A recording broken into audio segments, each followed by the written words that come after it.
మహిళల యొక్క ఆదాయం ఎన్నో రెట్లు పెరిగేటట్టుగా మీరు అందరూ చేయాల్సిందిగా నేను రిక్వెస్ట్ చేస్తున్నాను. ఇది అబయన్స్లో ఏదైతే జీవో ఉందో దాన్ని పెట్టేదానికి ముఖ్యమంత్రి గారు ఇచ్చిన ఆదేశాలకి ఆర్పీల తరఫున ముఖ్యమంత్రి గారికి ప్రత్యేకమైన ధన్యవాదాలు తెలియజేస్తున్నాను.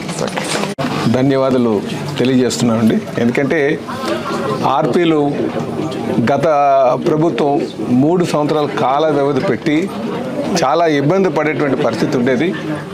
కానీ తెలుగుదేశం పార్టీ కూటమి ప్రభుత్వం వచ్చిన తర్వాత మరి మంత్రి గారు నారాయణ గారు క్షుణ్ణంగా చదివి, అలాగే ఎండి గారు అయినటువంటి మా తేజ్ భరత్ గారు కూడా పూర్తి ఆ విషయం అంతా తెలుసుకొని ఇది చాలా అన్యాయం అని చెప్పి ఈరోజు ఆ 3 సంవత్సరాల కాల వ్యవధిని సస్పెండ్ చేస్తూ మెమో ఇవ్వడం జరిగిందండి.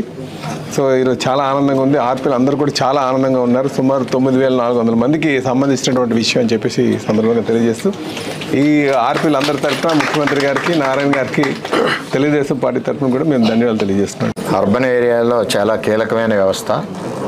ఈ వ్యవస్థని జగన్మోహన్ రెడ్డి పరిపాలనలో భ్రష్టు పెట్టించారు.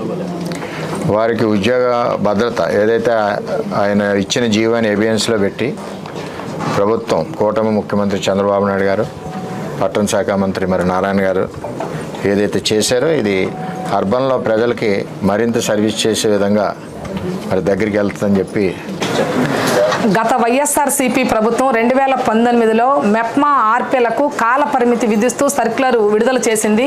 ఆ సర్క్యులర్ విడుదల చేసిన తర్వాత ఈ 4 ఏళ్ల కాలంలో అనేక మంది ఆర్పీలని తొలగింపులు చేసే పని చేసింది.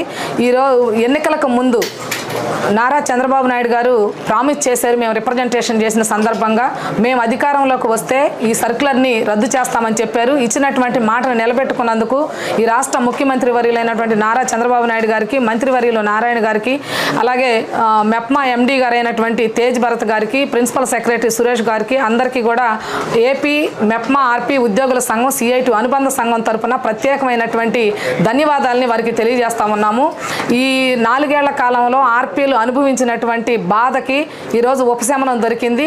ఈ సర్క్యులర్ అబయన్స్లో పెట్టి 10,000 మంది ఆర్పీలకి ఉపాధి భద్రతని కల్పించినటువంటి వారికి ధన్యవాదాలని తెలియజేస్తా ఉన్నాం. దీంతో పాటు యూనిఫాము, ID కార్డ్స్ ఇవి కూడా ఇస్తామనే పద్ధతిలో ప్రభుత్వం చెప్పడం జరిగింది.